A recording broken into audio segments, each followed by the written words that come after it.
प्रणाम। जय गुरुदेव। आप सबको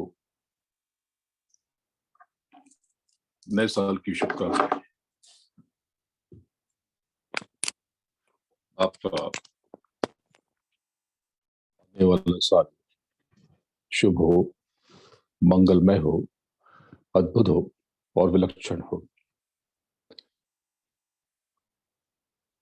ह्यूस्टन इंडिया हाउस के इस वेबिनार में आज मैं स्वयं ह्यूस्टन में ही हूँ। बड़ी खूबसूरत जगह है, बड़ा अच्छा मौसम है। बाहर बारिश की मस्त बूंदें झिमिर झिमिर धरती के बोसे ले रही हैं, चुंबन कर रही हैं। अब ये स्थिति कैसी है? कुछ लोग कहेंगे ये मौसम खराब हो गया है, पर कुछ लोग, मेरे जैसे लोग, कहेंगे कि आज बड़ा सुहाना मौसम है। सुहाना मौसम, सबके लिए इसका अर्थ अलग अलग है। मैं जब स्कॉटलैंड में होता हूं तो वहां ऐसा मौसम बहुत खराब मौसम माना जाता है। क्यों? क्योंकि वहां पर 12 महीनों में 10 महीने ऐसा ही मौसम होता है। वहां तेज धूप निकल जाए तो लोग उसे सुहाना मौसम कहते हैं।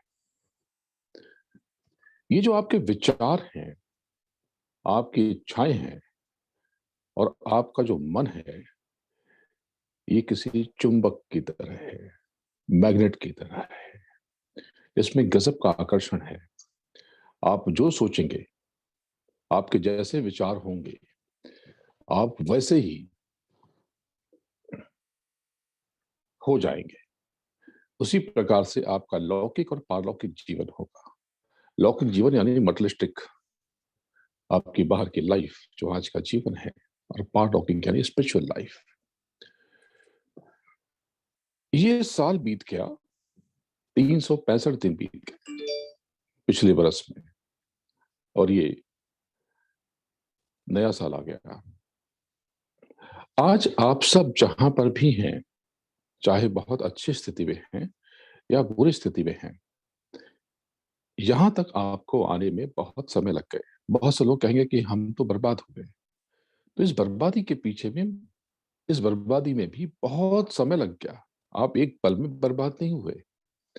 कुछ लोग बहुत अच्छी परिस्थिति में हैं, स्थिति में हैं, पोजीशन में हैं, तो उनको भी यहां तक आने में कई दशक लग गए, बहुत बरस लग गए, आधा जीवन लग गया।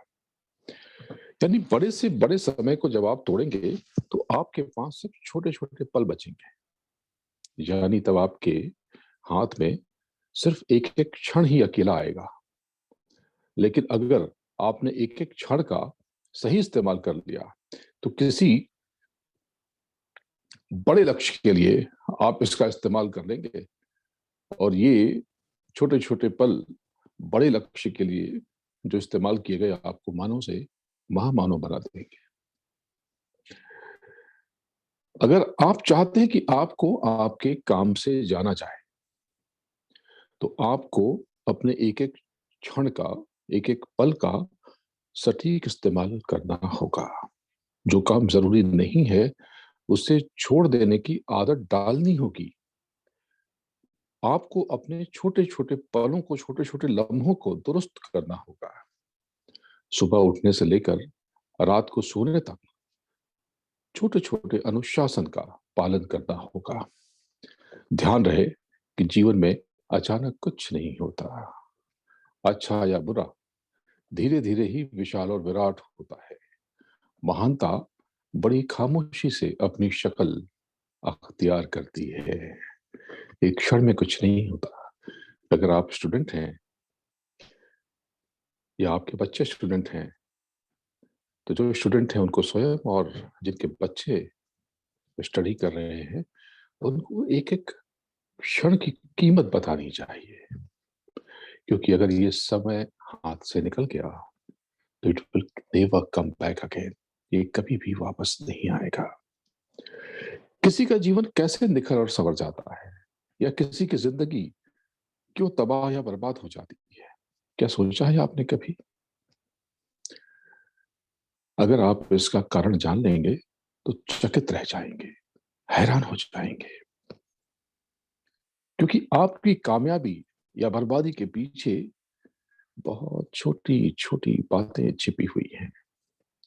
अगर आप आज सक्सेसफुल हैं, सफल हैं, कामयाब हैं, तो अवश्य ही आपके जीवन में किसी ने, किसी गुरु ने या किसी व्यक्ति ने या पेरेंट्स ने छोटे छोटे अच्छे गुणों के बीज बो दिए होंगे। निश्चित रूप से उन्होंने आपके भीतर अच्छी अच्छी आदतें प्लांट कर दी होंगी, आपको एक एक लम्हा ठीक करना सिखाया होगा। लेकिन अगर किसी का जीवन खराब हो गया तो निश्चित रूप से उसने छोटी छोटी उल्टी बातों का जखीरा अपने भीतर जमा कर लिया होगा। यही सच है। किसी ने मुझसे कहा कि मुझे आत्महत्या करने का मन करता है। अगर किसी के अंदर सुसाइड का यानी आत्महत्या का, खुद को नष्ट करने का विचार आ रहा है, वैसे तो ये बहुत गंभीर पाप है, क्योंकि ये शरीर आपका नहीं है, आपको मिला है। जो आपकी है ही नहीं उसे आप डिस्ट्रॉय कैसे कर सकते हैं? तो उसे डिस्ट्रॉय करना एक क्राइम है। लेकिन अगर किसी के भीतर ऐसी बात या ऐसे विचार दस्तक दे रहे हैं, तो जरूर उसने अपने भीतर जरा जरा सी बातों के तिल का ताड़ बना लिया होगा, पहाड़ बना लिया होगा। उसने अनाप शनाप बातों को अपने अंदर परत दर परत जमा कर लिया होगा। लेकिन अगर किसी ने आध्यात्मिक उन्नति कर ली, उसके भीतर स्पिरिचुअल ग्रोथ हो गई, तो अवश्य ही उसने अपने सदगुरु की छोटी छोटी बातों को अंगीकार कर लिया होगा, अपने भीतर उतार लिया होगा। सच तो ये है, यदि हम आज किसी भी बात को बार बार सोचेंगे, विचारेंगे, अपने भीतर उतारेंगे, तो धीरे धीरे वह बात हमें सम्मोहित करके हमें अपने आगोश में, अपने पाश में, अपने चक्र में जकड़ लेगी और हम उन्हीं विचारों की ओर चल पड़ेंगे। अतः जीवन में परिश्रम से ज्यादा श्रम और विचारों की दिशा अनिवार्य है। आप जो सोचेंगे वही करेंगे, वही हो जाएंगे। आज 8 जनवरी है, 8 जनवरी 2022। जिनका आज जन्मदिन है उनको हैप्पी बर्थडे। ये जन्मदिन की बात कैसे आ गई? आप हर बार तो विश नहीं करते। हाँ, हर बार विश इसलिए नहीं करता क्योंकि महीने में एक दिन, एक रोज आपके दर्शन होते हैं, आपसे मुलाकात होती है, तो फिर तो मुझे 30 दिन तक आपको विश करना होगा। तो आज क्यों किया? इसका इसमें कुछ रहस्य है, इसमें कोई खास बात है। इस पर से पर्दा आखिर में उठेगा। आपकी डेट ऑफ बर्थ क्या है? मुझे मत बताइए, आखिर में बात करेंगे। आज की मुद्रा व्यान मुद्रा। इंडेक्स फिंगर, मिडिल फिंगर और अंगूठे को आपस में जोड़ लें इस प्रकार से, और अनामिका और कनिष्ठा उंगली को सीधे रखें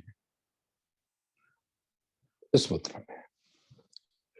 इस ये सीधी दोनों, और ये ऐसे, ये यूं। इस मुद्रा को नित्य, रोज, डेली कम से कम आधा घंटा करें। इससे क्या होगा? कमाल हो जाएगा। आपका ब्लड प्रेशर इससे कंट्रोल हो जाएगा। ये बहुत कमाल की चीज है। तो शब्द योग का ये सेशन है, ये वेबिनार, आप सबको पता है शब्द योग। हम लोग इस पर बहुत बात कर चुके हैं, लेकिन जो नए लोग हैं उनको, और जो पुराने लोग हैं उनको भी बता दें कि शब्द योग, कि हमने इस योग से अपने भीतर उतरने के प्रयास और अभ्यास के 3 हिस्सों पर काम किया। पहला स्मरण यानी सुमिरन, दूसरा ध्यान और तीसरा भजन।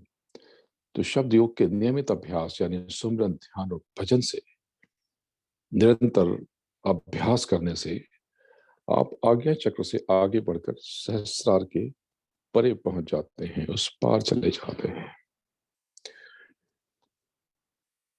आज्ञा चक्र क्या है? आज्ञा चक्र यानी कंट्रोलिंग अथॉरिटी, इसको आप नियंत्रण का चक्र भी मान सकते हैं, कंट्रोल करने का चक्र।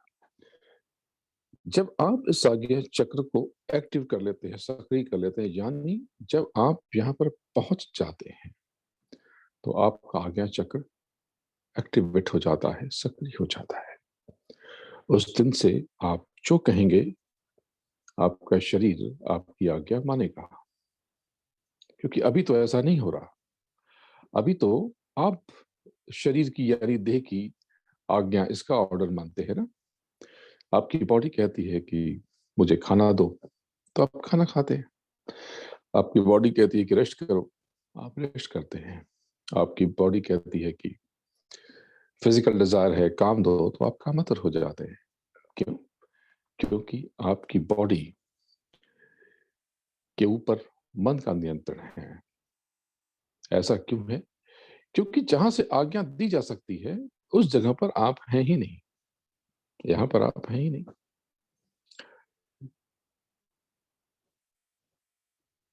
ये जो चक्र है, इसका नाम आज्ञा चक्र इसलिए है कि जहां से ऑर्डर प्लेस किया जा सकता है, यहीं से आदेश दिया जा सकता है, निर्देश दिया जा सकता है। इसका नाम सार्थक है। तो आज्ञा चक्र के ऊपर है सहस्रार, सहस्त्र रार, सहस्रार। जब आप सहस्रार में पहुंचेंगे, इस आज्ञा चक्र को सक्रिय करते ही आप सहस्रार के परे निकलने की प्रक्रिया में पहुंच जाते हैं और ये प्रोसेस शुरू हो जाता है। जब आप सहस्रार में पहुंचेंगे तो झरझर झरझर आपके भीतर नए फूल खिलने लगेंगे, नए गुल, नए पुष्प अंकुरित होने लगेंगे, पंखुड़ियां फैलने लगेंगी, बड़ा गजब का अनुभव होने लगेगा। तब आप जो कहेंगे उसी क्षण वो होगा, उसी पल होगा, तत्क्षण होगा, उसी लम्हे में। तब आपकी पर्सनालिटी, आपका व्यक्तित्व आपके नियंत्रण में होगा। आप अपने मालिक हो जाएंगे, अपने बॉस बन जाएंगे। पहले आप स्लेव थे, गुलाम थे। किसके? अपनी बॉडी के, अपनी इंद्रियों के। इंद्रिया यानी सेंसेस। तो सेंसेस के आप गुलाम थे। बाप रे बाप गर्मी लग रही है, बाप रे बाप ठंड लग रही है, बाप रे बाप। लेकिन जब आपके भीतर आज्ञा चक्र एक्टिवेट हो जाएगा और सहस्राल खिल उठेगा, तब ऐसा नहीं होगा, आपकी दुनिया बदल जाएगी। सहस्रार का अर्थ होता है सहस्त्र पंखुड़ियां। ऐसा लगेगा जैसे हजारों पंखुड़ियां खिल उठी हों आपके जीवन में, और वो फूल खिला है उस प्रभु की तरफ, उस सत्य की तरफ। सत्य यानी जो एग्जिस्ट करता है, उस अनामी की तरफ जिसका कोई नाम नहीं है, जिससे सारी कायनात ठुमकती है, थिरकती है। वो पुष्प ऊपर की तरफ है, अपने मालिक, अपने स्वामी, उस पूरी एनर्जी की तरफ है, उसकी ओर ही उन्मुख है। समस्त पंखुड़ियां खुल गई हो जैसे, और वो जो है अपूर्व आनंद का अनुभव, जो अपूर्व सुगंध की वर्षा हो रही हो, जहां पर, जहां परम आनंद हो, जो अद्भुत हो, जो दिव्य हो, जो विलक्षण हो, ऐसा एहसास आपके जीवन में उतरेगा। ऐसी वर्षा होगी, आपको ऐसा लगेगा जैसे ये पहली बार घटा है आपके जीवन में। ये शब्द योग है। ये मैंने तो बहुत ज़रा सी झलक आपको बताई है। जिन्होंने पाया है, वो दीवाने हो गए, मस्त हो गए। इसमें कोई धोखा नहीं है, बहुत मेहनत नहीं है। आपको कहीं टेंपल में, चर्च में, मॉस्क में, गुरुद्वारे में जाने की ज़रूरत, आप चाहें जा सकते हैं, बिल्कुल जा सकते हैं। लेकिन आप चाहें तो आपके भीतर जो मंदिर है, मस्जिद है, गुरुद्वारा है, गिरजाघर है, आप उसके भीतर भी जा सकते हैं। परमात्मा आपके भीतर है। तो शब्द योग से हम अपने भीतर बैठे प्रभु को और अपने पूरे पोटेंशियल को अचीव कर लेते हैं, हासिल कर लेते हैं, उसके नजदीक पहुंच जाते हैं। तो बहुत सरल है। पहले स्मरण की बात, सुमिरना। सुमिरन होता है आपके अंतर में। तो किसी ने कहा कि आपने बताया एक बार कि आप चाहें तो जय गुरुदेव। जय गुरुदेव ये नाम किसका है? ये उस मालिक का है। बहुत से नाम है, अनंत नाम है भगवान के। किसी भी नाम से आप पुकार लें। तो हिंदुज्म में जय जय जय हनुमान गोसाई, कृपा करो गुरुदेव की नाही, जय गुरुदेव ये भगवान का नाम। ये किसी का नाम नहीं है, किसी व्यक्ति का नाम नहीं है, और ये बड़ा सिद्ध नाम है। ये एक्टिवेट नाम है। ऐसा मेरा मानना है कि ये इस कलयुग का जागृत नाम है। आप जिस भी प्रकार से उस मालिक को, उस प्रभु को, उस परम चेतना को, उस एनर्जी को पुकारना चाहे, आप पुकार सकते हैं। तो जय गुरुदेव। तो स्मरण कैसे करें, सुमिरन कैसे करें? सुमिरन करने के लिए आपको जीव, आपको टंग, जिह्वा का इस्तेमाल नहीं करना। इसको आप छोड़ दें और फिर अपने भीतर अंतर में। तो आप कहेंगे ये तो मानसिक हो गया। यस, हाँ। तो कैसे करें? आप चाहे तो ऐसी माला ले सकते हैं, और चाहे तो इसके बिना भी कर सकते हैं। इससे डिसिप्लिन हो जाती है। मैं माला ऐसे रखता हूँ कि माला रहती है तो आपको मालिक याद आता है। मेरे हाथ में माला है और आपको मालिक याद आता है। तो आपके हाथ में माला होगी तो आपको अपने भीतर बैठा मालिक याद आएगा, यानी आप अपने स्वयं के स्वामी बन जाएंगे। आप अपने लीडर खुद ही हैं। गुरु आपके भीतर है। मैं गुरु नहीं हूं, मैं तो अपने गुरु महाराज के चरणों की धूल हूं। मैं कुछ नहीं, मैं तो आपका सेवक हूं। बस मैंने जो पा लिया है, आपको देने की इच्छा है। तो ये स्मरण, इससे आप नाम अपने भीतर उतार सकते हैं, और आप बैठ करके खाली भी चैटिंग कर सकते हैं। तो चैटिंग करने के लिए आप रिलैक्स हो जाएं, आंख बंद कर लें, खुद को दोनों आंखों के बीच समेट लें। ये समेटना बहुत जरूरी है। जैसे कि आप कोई भी चीज ले लें, एक मेटल का पीस ले लें, तो क्या उससे आप ये कोई पेपर या कोई soft target, soft object cut कर पाएंगे? नहीं कर पाएंगे। मेटल का पीस, क्योंकि उसकी सारी एनर्जी उतनी सारी सरफेस पे, 1 इंच चौड़ा है जितना भी है, उस पर बिखर जाती है। लेकिन आप उसको अगर शार्प कर देंगे, धारदार कर देंगे, अब वो कट कर देगा, आपसे एकदम पैना कर देंगे, नुकीला कर देंगे, उसमें होल कर देगा। बस यही तरीका है, दोनों आंखों के बीच ले आए। आपकी जो बिखरी हुई शक्ति है, उसको समेट ले और खुद में सिमट जाए। जैसे अर्जुन की एक आंख। अब यहाँ से शब्द योग का आपको वास्तविक अनुभव होने लगेगा। एकदम प्रैक्टिकल है। आपको किसी को कोई फीस नहीं देनी है, और ये तो हर कोई कहेगा कि ये बहुत अच्छी चीज है, बहुत अच्छी बात है। आपको रिजल्ट तुरंत मिलने लगता है। क्या फील होगा कुछ? वो जो होगा सो होगा। लोग आपके भीतर फील करेंगे कि आप बहुत चेंज हो रहे हैं। आपके भीतर की एंजाइटी, एंगर, ग्रीड, ये सब धीरे धीरे शांत होने लगते हैं। तो सुमिरन, ध्यान और भजन, स्मरण, सुमिरन, ये बात हमने कर ली। इसमें जीव का जीव का इस्तेमाल नहीं करते, आंख बंद करके स्मरण करते हैं। जैसे आप अपने महबूब को अपने बच्चों को, अपने माँ-बाप का, अपने स्पाउस का, अपने गर्लफ्रेंड बॉयफ्रेंड का, अपने प्रियजन का स्मरण करते हैं। ठीक उसी प्रकार से जब मैं महबूब कहता हूँ तो मेरा महबूब मेरा सदगुरु है, वो प्रभु है। और हम दोनों के बीच जो डोर है, जो अटैचमेंट, वही इश्क है, वही मोहब्बत है, वही प्रेम है।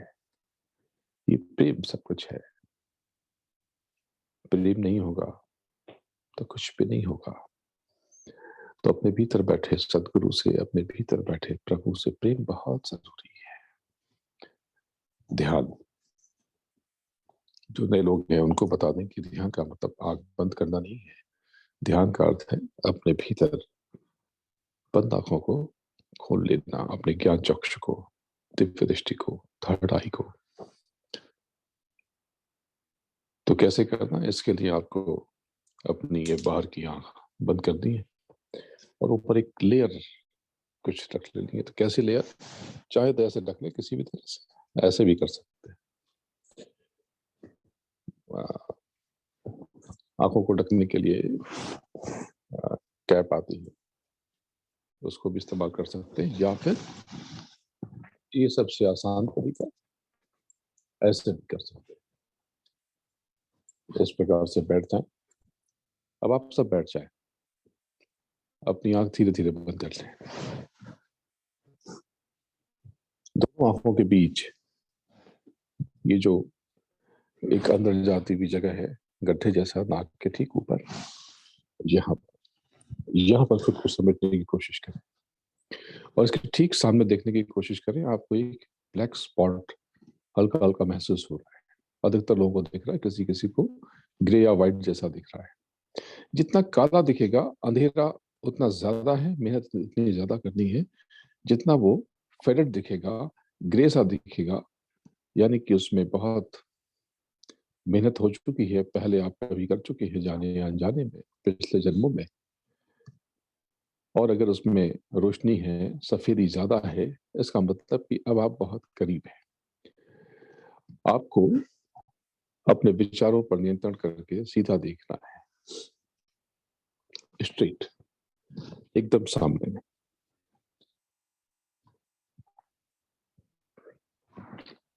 बिल्कुल सीधे में। ये जो बबल्स आ रहे हैं, बुलबुले आ रहे हैं, इसके परे देखना है। ये प्रैक्टिस हमने बहुत बार की, आज कुछ नया सीखा था। जब आप अभ्यास करें तो सीधे जब आप पहुंचते हैं, ये जो महसूस करें कि यहाँ पर आपके भीतर एक आंख है, यानी यहाँ पर सेंसेस है, यहाँ पे कुछ अनुभव हो रहा है। और उस बिंदु यानी जहाँ पर आंख हो सकती है, इस जगह पर, उसके चारों तरफ एक सर्कल सा महसूस करें। पहले तो आपको एज्यूम करना होगा, आपको कल्पना करनी होगी, और धीरे धीरे वो एक्टिवेट हो जाएगा। ये सिर्फ आपको एक बिंदु पर लाने की प्रक्रिया है। बाकी सारी टेक्निक वही पुरानी है। ये आपको मैंने नई चीज बताई क्योंकि बहुत से लोगों को दिक्कत हो रही है, वो फोकस नहीं कर पा रहे हैं। तो आप पहले यही पे दोनों आंखों के बीच में एक सर्कल महसूस करें, उसके चारों तरफ परिक्रमा करें, यानी गोल गोल सर्कल में राउंड राउंड आप ट्रेवल करें, घूमते रहें, पहले क्लॉकवाइज और फिर एंटी क्लॉकवाइज, और फिर उसको रोक करके बीच में दिखना शुरू कर दें।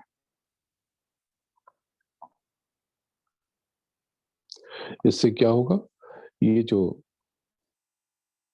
आपकी भीतर एक ये ब्लिंक हो जाता है, ये झपक जाती है अंदर की नजरें, इससे एक थकान हो जाएगी और आप सीधे ठहर जाएंगे एक बिंदु पर।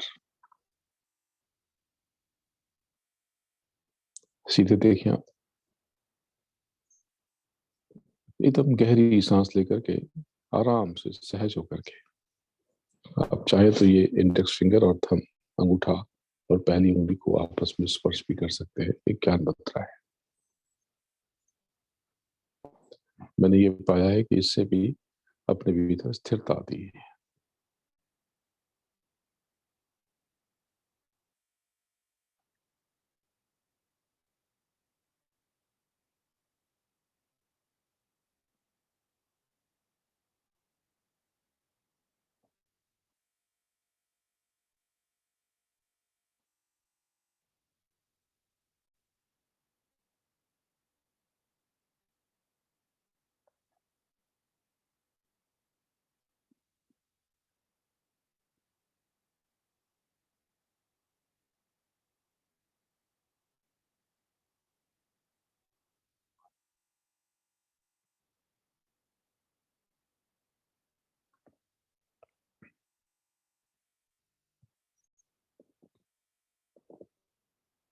बिल्कुल सीधे, गहरी साँस सहज होकर के साँसों पर ध्यान केंद्रित नहीं करना है आपको। आपको दृष्टि पर रहना है।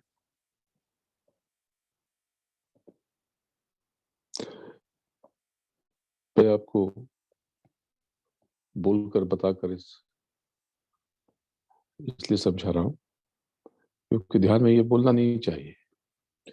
लेकिन ये अभ्यास तो आप बैठ के भी कर सकते हैं। इसके लिए आपको तन्हाई की, अकेलेपन की आवश्यकता है। लेकिन सेशन में आपको कुछ-कुछ तकनीक सीखनी पड़ेगी। सामने एकदम बिल्कुल अनंत आकाश है, एक पर्दा-सा अंधेरा। दरअसल इसमें बहुत रोशनी है इसके पीछे। तो ये सामने जो डार्कनेस है, जो अंधकार है, यहीं पर रोज़ दस्तक देनी है। तो धीरे-धीरे इसमें से एक सुराख हो जाएगा इसमें, और इसमें अंदर से, इसके पीछे से बहुत प्रकाश प्रस्फुटित होगा, बहुत रोशनी। बस उस रोशनी, वो जो प्रकाश, जो चमक कभी भी दिखाई दे, आपको सुई की तरह उसके भीतर तत्क्षण प्रविष्ट हो जाना है। इसे याद रखना है, ध्यान रखना है। कभी-कभी उस रोशनी में बहुत शांति और बहुत सुकून भी मिलेगा। लेकिन वो सुकून जब आप उसके भीतर प्रविष्ट हो जाएँगे, तो वो उससे हज़ार लाख गुना ज़्यादा मिलेगा। तो उस सुकून को उस समय छोड़ कर के उसके भीतर चले जाएँ, तो आपके भीतर आपको एक विराट आसमान दिखाई देगा। अभी आप सामने फ़ोकस करें।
कुछ लोगों को थोड़ा हल्का प्रकाश दिखाई दे रहा। ये शुरुआत है, ये प्रकाश नहीं है। ये तो पर्दा जो गहरा है वो फ़ेड हो रहा।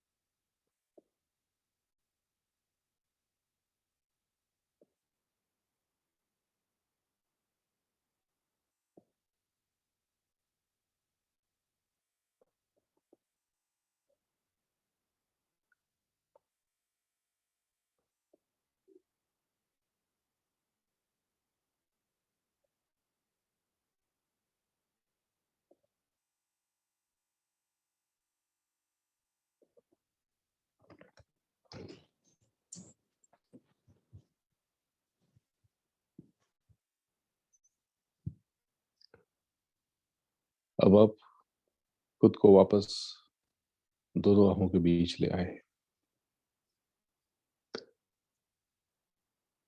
इस प्रैक्टिस को, इस अभ्यास को नियमित रूप से करना ज़रूरी है। ये ध्यान था। इस ध्यान की, इसकी ड्यूरेशन आपको कम से कम आधे घंटे तक ले जानी है। आधा घंटा कम से कम ध्यान और आधा घंटा भजन। जो नए लोग हैं उनको बता दें, भजन का मतलब, जब हम भजन कह रहे हैं, तो इसका तात्पर्य कोई गाना गाना नहीं है। इसका अर्थ है जो आपके भीतर गान हो रहा, जो आपके भीतर वाइब्रेशन है, जो संगीत बज रहा, उसको सुनने का प्रयास और अभ्यास करना है।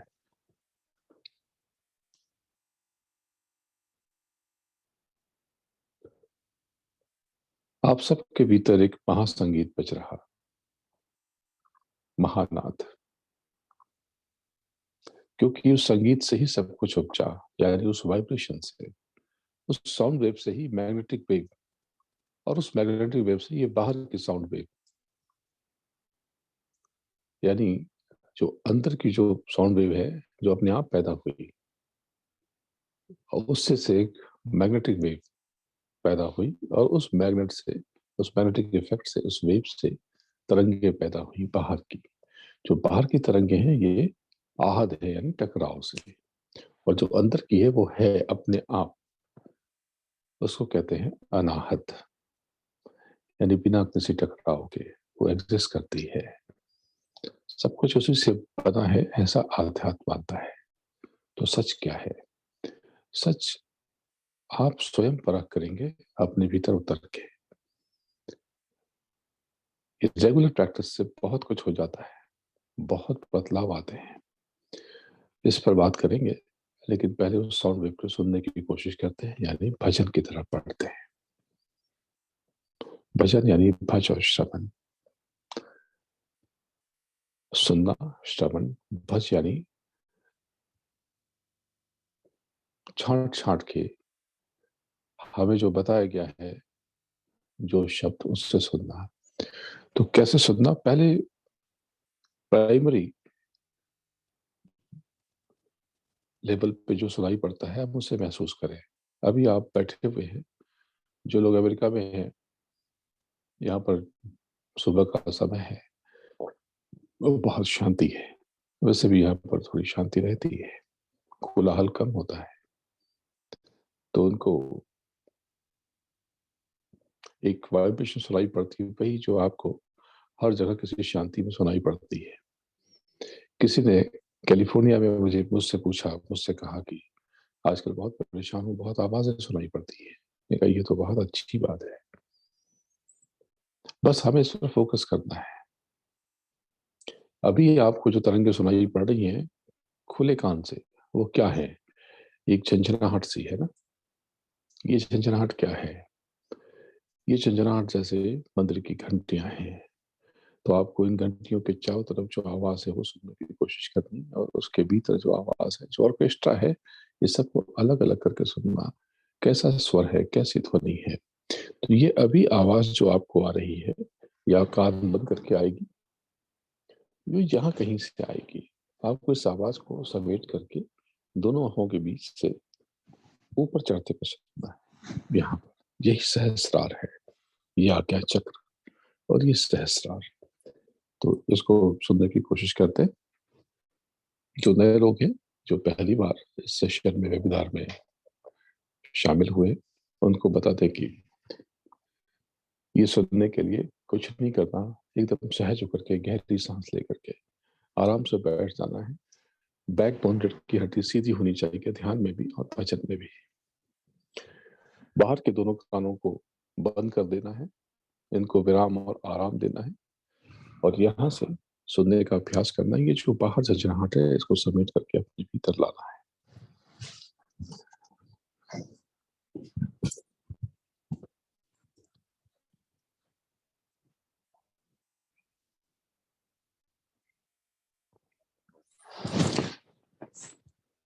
मैंने इस तरह बंद किया, आपने देख लिया इसे,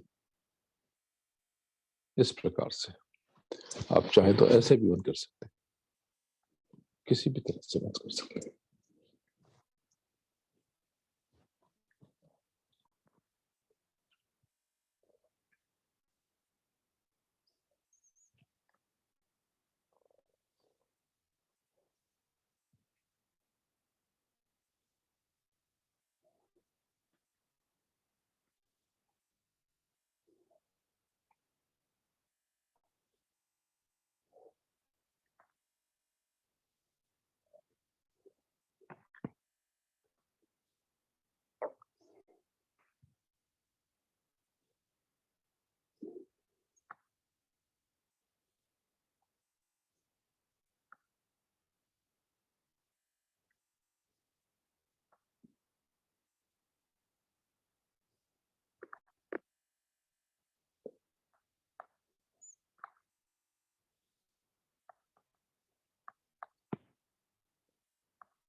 अब आप धीरे-धीरे वापस लौट आएँ।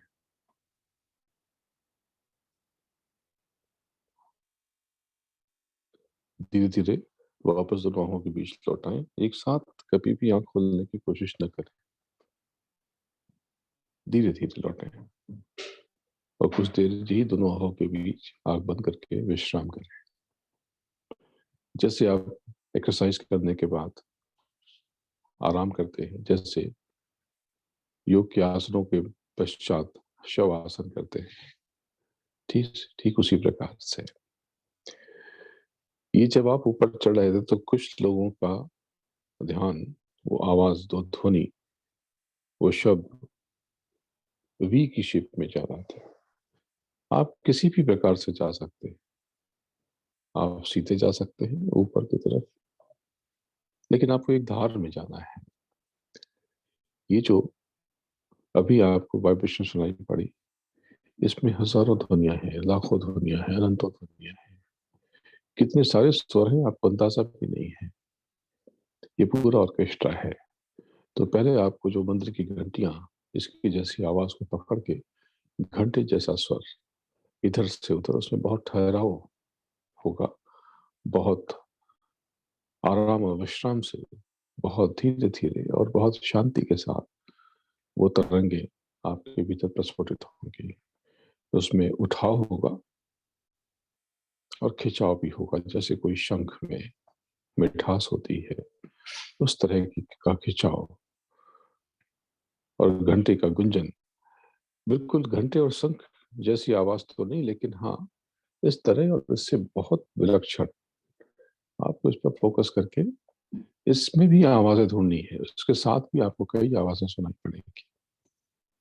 जितनी टूट-टूट के आवाज़ें आती हैं, स्वर आपको सुनाई पड़ेंगे, वो थोड़ा नीचे के हैं, और जितना गूंजती हुई, इको होती हुई, उतने ऊपर की है। ये धीरे-धीरे आपको नशा होने लगेगा। आपको आपके भीतर आनंद उतरने लगेगा।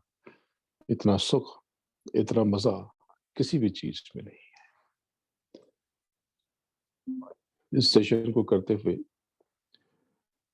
कुछ लोगों को काफ़ी समय हो गए, और कुछ लोग कुछ हफ्तों के प्रयास से काफ़ी आगे निकल गए, मैं जानता हूँ, मैं महसूस कर रहा हूँ। तो इसी प्रकार से एक महात्मा के सत्संग में बहुत सारे लोग आते थे। उनकी वाणी बहुत अद्भुत थी, बड़ी अनोखी। उसमें जो ज्ञान की गंगा प्रकट होती थी, उसमें डूबकर बहुतों ने अपना जीवन बदल लिया, रूपांतरित कर लिया। एक व्यक्ति बीसों साल से उनके पास, उनके सत्संग में आ रहा था। उस व्यक्ति ने उस महापुरुष से, उस महात्मा से पूछा कि गुरु महाराज, मैं आपके पास इतने समय से आ रहा हूँ और लोगों का अनुभव सुनता हूँ। वो लोग बताते हैं कि आपके सत्संग से उनका जीवन बदल गया, परिवर्तित हो गया, उनके जीवन में चमत्कार हो गया। आपका सत्संग सुन करके लोगों ने खुद को बदल डाला। और मैं तो बीसों साल से रोज, नित्य, डेली आपके सत्संग में आ रहा हूँ, और मेरी जिंदगी में तो मुझे कोई बदलाव परिलक्षित नहीं हुआ, दिखाई नहीं दिया। ऐसा क्यों है? महात्मा ने कहा, इसका जवाब मैं दूंगा तो जरूर, लेकिन पहले एक घड़ा भर के शराब ले आओ। तो महात्मा और शराब, ये कैसी बात है? मैं जो कहता हूँ वो करो। हैरान हुआ, चकित हुआ, परेशान भी हुआ। ये कैसी बात है? पर महापुरुष के वचन थे, महात्मा जी का आदेश था, इसलिए उसने उसका पालन किया, उन वचनों का, उस ऑर्डर का, और वो एक बड़ा मटका भर के शराब ले आया। अब महात्मा ने कहा, अभी शराब का एक एक घूंट पियो और उसे थूक दो। वो ऐसा ही करता रहा, और कुछ देर में पूरा घड़ा खाली हो गया। तब महात्मा ने पूछा कि बेटा, कैसा लग रहा है? वो बोला, बिल्कुल ठीक। पूछा उन्होंने, सर चकरा रहा है? नहीं, जवाब था उसका। पूछा, नशा हो रहा है? नहीं। क्यों? क्यों नहीं हो रहा? वो व्यक्ति हैरान सा रहा, बोला कैसे नशा होगा महाराज, जब शराब अंदर गई ही नहीं, मैंने तो कुल्ला करके बाहर निकाल दिया। जब शराब अंदर गई ही नहीं तो नशा कैसे होगा? महात्मा मुस्कुराए, बोले कि मिल गया जवाब। वो व्यक्ति बोला जवाब? कैसा जवाब?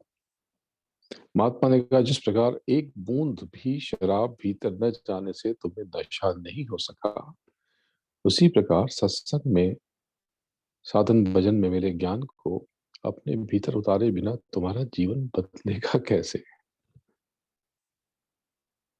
तो वही बात हुई कि आप किसी किसी जिम की मेंबरशिप ले लें और रोज जिम जाएं, लेकिन एक्सरसाइज करें ही नहीं, तो शरीर बनेगा कैसे? आप में से किसी ने मुझे लिखा है कि आप भारत में तो बहुत गूढ़ और विशुद्ध आध्यात्मिक ज्ञान देते हैं, पर यहाँ अमेरिका में आप बहुत ऊपर की टेक्निकल बात नहीं बताते। ऐसा क्यों है? बात ऐसी है कि मेरा और काम क्या है, मेरा और होना क्या है? मैं तो आपको सबको, आप सबको बहुत कुछ और सब कुछ सिखाने और गूढ़ भेद बताने ही तो आया हूँ, और मेरे होने का क्या अर्थ है? पर जो मैं आपको सिखाता हूँ, जब तक आप उसे रेगुलर प्रैक्टिस में न उतार लें, यानी रेगुलर नियमित अभ्यास में न ले आए, बात बनेगी कैसे? इसके ऊपर का मैं आपको बताऊं कैसे? कुदरत यानी प्रकृति से आसमानी आवाज निकल रही है, यानी अनहद नाद प्रकट हो रहा। ये जब शुरू हुआ तो उसके स्वतः स्फुट संकुचन से हुम से शक्ति उत्पन्न हुई, और उसी हुम से ये 5 एलिमेंट्स जिससे पूरी सृष्टि बनी, पंच महाभूत। और इसी में 85 लाख, जो हमारी आध्यात्मिक मान्यताएं कहती हैं कि 84 लाख तरह की देह बनी और 25 प्रकृतियां अस्तित्व में आई। तो ये प्रकृतियां क्या होती हैं? जो एलिमेंट्स हैं उनके आ, उनकी अपनी तासीर है, प्रकृति है। तो आकाश से काम बना, क्रोध लोभ मोह भय। वायु से चलन बलन धावन प्रसारण और संकुचन। अग्नि से क्षुधा तृष्णा, आलस से नींद और मैथुन। जल से लार रक्त पसीना मूत्र और वीर्य। पृथ्वी से अस्थि चर्म मांस नाड़ी और रोम। अब इतनी गहरी गहरी बातें मैं आपको बताऊं, लेकिन आपकी प्रैक्टिस नहीं है तो आप नहीं समझ पाएंगे। थोड़ा और बता देता हूं। जब वायु टूटी, वायु का विघटन हुआ, तो 10 प्राण बने, जो मैंने आपको बताया है कई बार। प्राण अपान समान उदान व्यान कुर्म त्रिकल शेष, यानी नाग देवदत्त और धनंजय। तो ये प्राण ये 10 हैं, 5 प्राण नीचे के, 5 ऊपर के। नीचे के प्राणों को महाप्राण भी कहते हैं, मैंने अभी कई बार बताया। और ऊपर के प्राणों को सूक्ष्म प्राण कहते हैं। तो वही नीचे के जो प्राण है, जो महाप्राण है, अपान समान उदान व्यान और प्राण। तो अपान से मल मूत्र वीर स्वेद ये प्रकट होता है, ये विसर्जित होते हैं, ये बाहर निकलते हैं। और समान से डाइजेशन का एंजाइम्स बनते हैं, अंदर परिपाक और उष्णता का, गर्मी का संचार होता है। उदान ये अलग तरह तरह की वस्तुएं शरीर के भीतर ले लेता है। और व्यान जो है वो ब्लड सर्कुलेशन में मदद करता है। और जो प्राण है वो मस्तिष्क को कंट्रोल रखते हैं। तो ये महाप्राण है, नीचे के प्राण है। और ऊपर के जो प्राण है वो आ, शेष, जिसको कभी कभी मैं नाक कहता हूँ, आध्यात्म में शेष भी कहा, नाक में कहा, यही शेष नाग कहा। शेष कूर्म क्रिकल देवदत्त और धनंजय, ये जो सूक्ष्म प्राण है, इसमें जो नाग है यानी शेष, ये एयर ऊपर से और नीचे से बाहर निकल जाती है। तो ये सिस्टम को ठीक रखता है। जो कूर्म है वो आइस को ब्लिंक करके, ये इस पलक को झपकाने की क्रिया करके उसको एक्टिव रखते हैं। क्रिकल आप छींक के द्वारा सांसों के आरोह अवरोह को बनाए रखते हैं। देवदत्त जमाई के द्वारा हृदय की गति को संभाले रखता है। और धनंजय ये जीवित जब तक हम रहते हैं तब तक हमारी बॉडी की देखभाल करता है, और जब लाइफ खत्म हो जाती है यानी मरने के बाद देह को सड़ा गलाकर नेचर को, प्रकृति को वापस करता है। अ, जब लास्ट राइड होती है, अंतिम संस्कार हो जाता है, तो जो धनंजय है वो वहीं पर रहता है।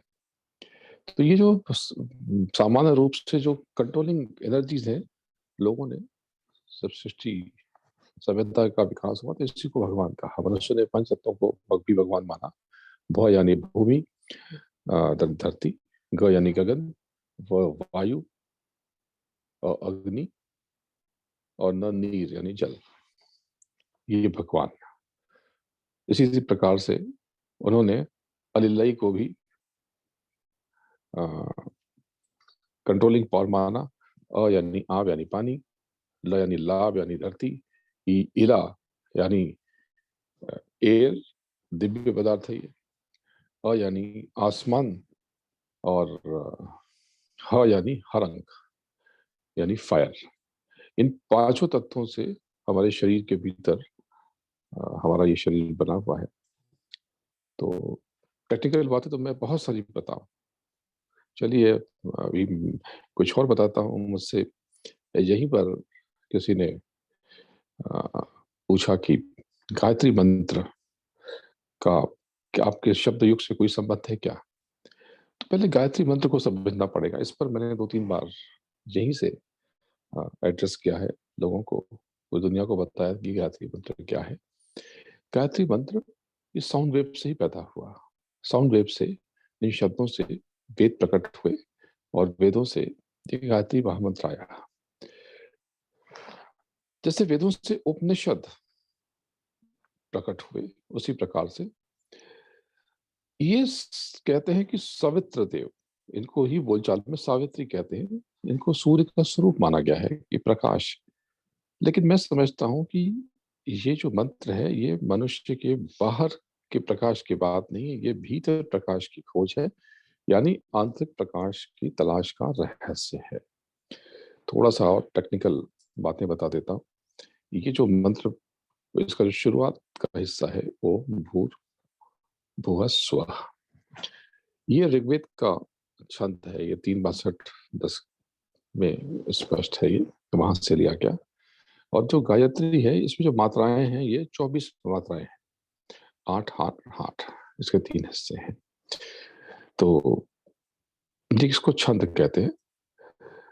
बहुत सारे छंद हैं ऋग्वेद में, बहुत सप्त छंद बड़े प्रख्यात हैं। उन सप्त छंदों को उश्री, कष्टुप, बृहति, विराट, त्रिष्टुप, जगति और गायत्री, ये इस नाम से जाना गया है। और 8 8 अक्षरों के इसमें 3 हिस्से होते हैं। तो ऋग्वेद के मंत्रों में सबसे ज्यादा जो संख्या है वो त्रिष्टुप की है, उसके बाद गायत्री की है। तो जब आप इसे समझेंगे तब आप जानेंगे कि ये तो बहुत बड़ी शक्ति के हम चारों तरफ हैं, उसी की मौज से हैं। और आपकी अपनी जो ताकत है उस तक शक्ति के सामने कुछ भी नहीं है। तो अब आप जब शिकायत करते हैं, जब परेशान होते हैं, तो वो जो शक्ति है आप उसके अगेंस्ट जाते हैं। लेकिन जब आप उस पर भरोसा करते हैं तो आपके भीतर वो महाशक्ति उतरने लगती है, और आपको अपने भीतर प्रकाश का एहसास होने लगता है। तो नियमित रूप से पॉजिटिव रहे, प्रार्थना करें। और सबसे बड़ी चीज है कि मेडिटेशन में, ध्यान भजन में ज्यादा से ज्यादा समय दें। कंपनी आपकी अच्छी होनी चाहिए। कंपनी मैटर करती है। आप जीवन में क्या बनेंगे ये कंपनी तय करेगी। अगर मैं ऐसी कोई आकृति बना दूं इस प्रकार की, तो ये क्या चीज है?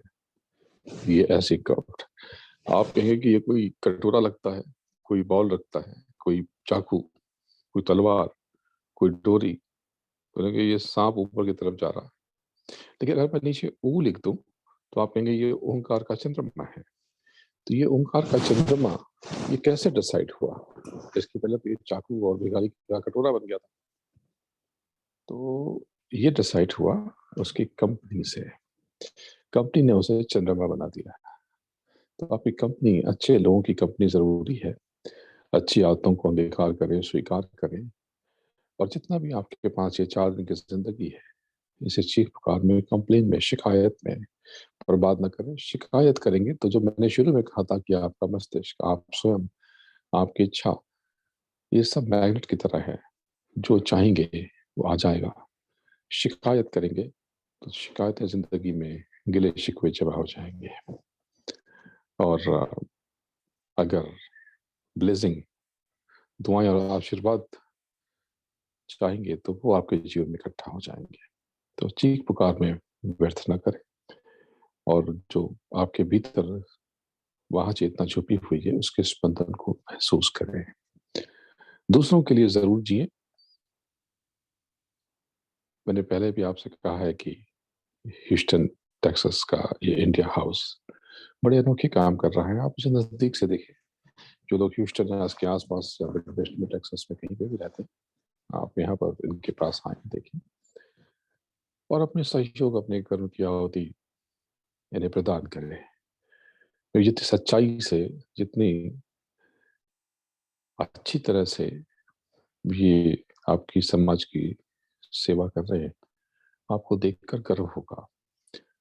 तो आप इन्हें ही, इनके ही साथ कनेक्ट हो, ऐसा मैं नहीं कह रहा। मैं इन्हें करीब से देख रहा हूँ, इसलिए मैं आपको बता रहा हूँ कि आप अपने कर्मों की एक आहुति नियमित रूप से जहाँ ठीक लगे उस में आप प्रदान करें, सेवा करें। जो कुछ भी आपको मिलेगा वो कर्मों से मिलेगा। तो ये तो थी आज की बात। Happy birthday. Happy birthday. हाँ, आपकी जन्म की तारीख क्या है, डेट ऑफ बर्थ क्या है? आप बोलेंगे 1 जनवरी, 2 फरवरी, या कुछ भी बोले। आज 8 जनवरी है। ये मैं क्यों बता रहा हूँ? ये सिर्फ आपके इंटरेस्ट के लिए, क्योंकि आध्यात्म की गहरी गहरी भारी भारी बातें बहुत से लोगों को समझ में कई बार नहीं आती, ऊपर से निकल जाती। वो चाहते हैं ऐसी कोई बात बताइए जिससे, जो हमसे सीधे तौर पे जुड़ी हो, हमें समझ में आती हो।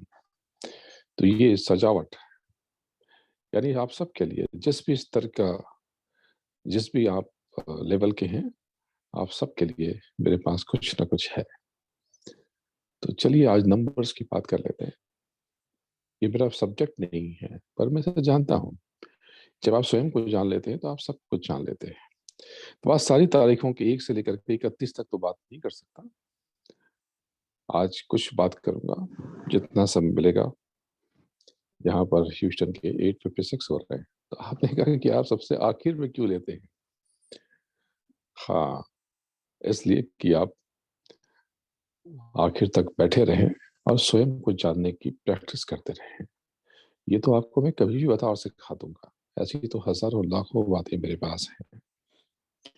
आप बैठे तो अभी तो बहुत कुछ पिटारे में से निकलना बाकी है। ये विधाएं आपके भीतर से प्रकट हो जाएंगी। ये नंबर्स, वेस्टर्न कंट्रीज में इन पर बहुत रिसर्च हुआ। तो एक तारीख, पहले तारीख कैसे समझें? जो भी आपकी बर्थ डेट है, आप मंथ को हटा दें, किसी भी महीने की तारीख हो सकती है। First, second, third, fourth, fifth, six, आप इसे पकड़े। जैसे आज 8 तारीख है, तो हम 8 की जो मैं बात बताऊंगा वो आपके लिए है। तो आज इतनी बातें नहीं बताऊंगा, कुछ तारीखों की बात करता हूँ। देखते हैं कितनी हो पाती है। और आगे के वेबिनार्स में और भी तारीखें लेंगे। तो तारीख शुरू करते हैं 1 तारीख से। किसी भी महीने की 1 तारीख को जन्मे लोगों का जो लॉर्ड होता है, उसे सन, सन कहते हैं। सूर्य के अधीन ये नंबर होता है। यानी इस तारीख को जो लोग पैदा हुए उनके ऊपर सूर्य का प्रभाव बहुत ज्यादा होता है। ये लोग सक्सेसफुल होते हैं, प्रॉस्परस होते हैं, धनी होते हैं। ये इनके भीतर लीडरशिप होती है, ऑनेस्ट होते हैं, विल पावर अच्छी होती है, दृढ़ निश्चयी होते हैं, पॉजिटिव क्रिएटिविटी इनके भीतर बहुत होती है, पॉजिटिव होते हैं, स्वाभिमानी होते हैं। इन्हें सोशल वर्क और फैमिली के काम करने में बहुत रुचि होती है। सोशल एनिमल होते हैं, फैमिली ओरिएंटेड होते हैं, परिवार पर ये कंट्रोल रखते हैं अपना। हालाँकि इनके परिवार को अक्सर इनके गर्म स्वभाव का सामना करना पड़ता है, पर ये अपने लोगों की, फैमिली मेंबर्स की, अपने दोस्तों को लेकर के हमेशा फ़िक्रमंद होते हैं। थोड़ा आरंभिक संघर्ष के बाद ये ज़मीन से आकाश तक का सफ़र तय करते हैं, यानी फर्श से अर्श तक का। ये लोग लॉजिक यानी तर्क, टेक्निकलिटी, अ, साइंस, मैथमेटिक्स, इस तरह की लॉजिक वाली बातों की गहरी समझ रखते हैं। पर ये लोग बहुत जल्दी हताश हो जाते हैं, निराश हो जाते हैं। किसी भी महीने की दूसरी तारीख को जन्मे लोगों का स्वामी ग्रह चंद्रमा होता है। ये लोग बहुत इमोशनल होते हैं, इनकी कल्पनाशीलता बहुत होती है, इमेजिनेशन बहुत अच्छी होती है, क्रिएटिविटी बहुत होती है, लेकिन ये लोग बहुत सेंसिटिव होते हैं, संवेदनशील होते हैं। एक ही थॉट पर, एक ही बिंदु पर, एक ही विचार पर ये देर तक स्थिर नहीं रह पाते। ये आर्टिस्ट होते हैं, पैदाइशी आर्टिस्ट होते हैं, जन्मजात। इनके भीतर art, literature, creativity, cinema, television, advertising की चीज़ें, आर्किटेक्चर, कंप्यूटर साइंस, आईटी या किसी भी तरह की डिज़ाइनिंग के क्षेत्र में ये लोग बहुत सक्सेसफुल होते हैं। इसके अलावा ये लोग फार्मिंग यानी खेती, दूध, लिक्विड, जस्टिस, एजुकेशन और हेल्थ में काफ़ी काम करते हैं और अ, ये लोग फाइनेंशियल लॉसेस बर्दाश्त नहीं कर पाते। अपने पार्टनर से भी इनको तनाव मिलता है। अपमान इनको परेशान कर देता है, विचलित कर देता है। इनके कई क्लोज़ रिलेशनशिप खराब हो जाती है। इनको अपनी हेल्थ का ध्यान रखना चाहिए। इनको बच्चों की बहुत ज़्यादा, ज़रूरत से ज़्यादा चिंता होती है। इनके लिए बढ़ता हुआ वज़न खतरे की घंटी नहीं, घंटा बजाता है। अब जल्दी से एक और डेट लेते हैं, बाकी अगले महीने लेंगे। किसी भी महीने की 3 तारीख को जन्मे लोगों पर जुपिटर का प्रभाव बहुत ज़्यादा होता है। इस तारीख का जो लॉर्ड है वो जुपिटर है। ये लोग प्रॉस्परस होते हैं, होशियार होते हैं, चतुर, साहसी होते हैं, हिम्मत बहुत होती है, इंटेलिजेंट होते हैं, नॉलेजेबल होते हैं। कई सारे सब्जेक्ट्स की इनको समझ होती है। ये लोग बड़ी चेयर पे बैठते हैं ज़िंदगी में और पारिवारिक मूल्यों में इनकी बड़ी आस्था होती है। ये लोग अपने समूह या गुट में, एक ग्रुप में बड़े सहज रहते हैं। अ, पर वाणी से इनका अ, नियंत्रण अक्सर छूट जाता है। यानी कुछ का कुछ बोल बोल देते हैं ये कभी भी। ये गुस्से में कुछ भी ये कह देते हैं, जो अंत में कष्ट का सबब बनता है। अभिमान को स्वाभिमान समझने की भूल से इन्हें नुकसान पहुँचता है। बहुत कोशिशों के बाद भी ये लोग निष्पक्ष नहीं रह पाते। ये अपनी राय रखने में बढ़-चढ़ कर हिस्सा लेते हैं। बिगिनिंग में थोड़ा स्ट्रगल करते हैं, उसके बाद सक्सेसफुल होते हैं। पैसों की समझ होती है। बुढ़ापा इनका बहुत अच्छा बीतता है। ससुराल पक्ष से, इन-लॉज़ से इनके रिश्ते बहुत अच्छे नहीं होते। तो ये तारीख हुई 1st, 2nd और 3rd, ये किसी भी महीने की। आप इसे फिर से सुनिएगा और अभी तो बहुत कुछ बताऊँगा इन तारीख वालों को और क्या करना चाहिए। पहले ये पूरी तारीखें ले लूँ, तो आप कहेंगे कि आपने ये ठीक नहीं किया, केवल आपने 3 तारीखें ही ली। अगले महीने कुछ और तारीखें लूँगा, ज़्यादा लेने की कोशिश करूँगा। लेकिन ये तारीख और बाकी चीज़ें ये ज़रूरी नहीं है। ये मेरा मेन प्रोडक्ट नहीं है। मेरा मेन प्रोडक्ट है, आप खुद को जान लें, बस। इसके लिए कोई फ़ीस नहीं है, लेकिन फ़ीस तो है। आपको दक्षिणा देनी तो पड़ेगी। वो दक्षिणा है नेगेटिविटी की, नेगेटिव सोच की, उल्टे वचन की, जो आप कई बार निंदा कर बैठते हैं, आलोचना कर बैठते हैं। पॉज़िटिव रहिए, मस्त रहिए, स्वस्थ रहिए। आप सबको बहुत-बहुत आशीर्वाद। आपका नया साल आनंदमय हो, आप सुख से रहें, प्रसन्न रहें। आप सबकी सुंदर जीवन की कामना करता हूँ। इंडिया हाउस से जुड़े रहें और इनके कामों को बारीकी से देखें, इन्हें नजदीक से समझें। मुझे पूरा यकीन है कि आपका जीवन बदल जाएगा, संवर जाएगा। प्रणाम। जय गुरुदेव।